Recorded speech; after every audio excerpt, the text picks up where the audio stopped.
My name's Angie Greene and I'm the founder and CEO of the charity Stand Up Events. And today I spoke to the Netball and staff and CEDA team about inclusive language and behaviour.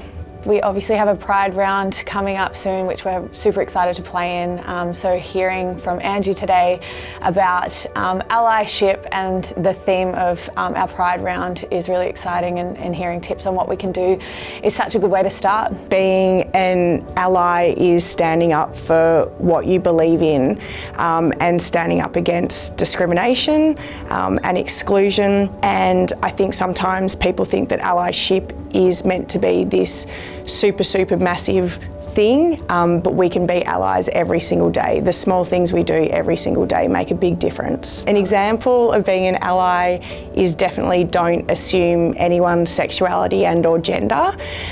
So when you're speaking to someone potentially about their dating life, don't assume that they're potentially hetero. Use words such as partner or are you seeing anyone? I think one of the biggest things about being an ally is, again, not assuming that we as allies know what to do. Ask the community, do your homework, become knowledgeable, and it's also up to you to be the best ally that you can be.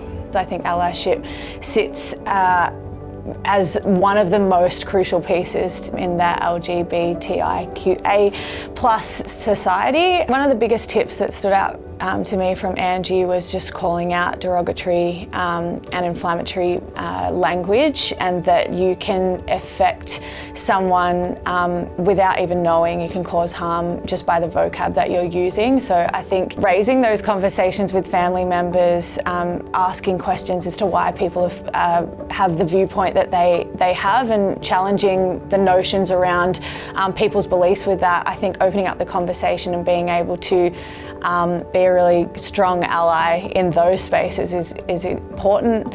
For us, we're lucky to have Braz, who is one of the most impressive role models and so comfortable in her skin, and I think we've learnt so much from just seeing Ash in a day-to-day basis of how we can support.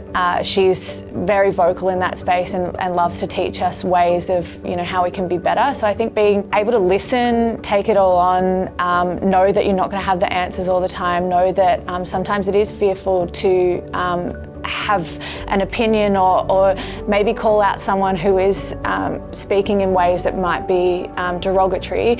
It's a scary space to be in, and I think admitting that that is scary is the first part, but also having the courage to be that ally. I think to be the best allies of the communities or the people that we want to be allies for, it is speaking to the community, learning about the community, asking them what they need from us. What can we do to show up? How can we be the best ally for you possible? It's invaluable stuff that we learn in those sessions, and I think everyone would have taken many things away from that and hopefully can implement that to make the world safer and a more inclusive place. This is stuff that we don't just do because Pride Round's coming up. It's an active space that the club is consciously participating in all the time. We want to learn, and it's not just when it comes up to Pride Round, this is what we want to do. I think it's really important that we stay on top of things throughout the whole year, constantly having conversations and really shine a light, yes, in Pride Round, but across the course of the season and the rest of our lives as well.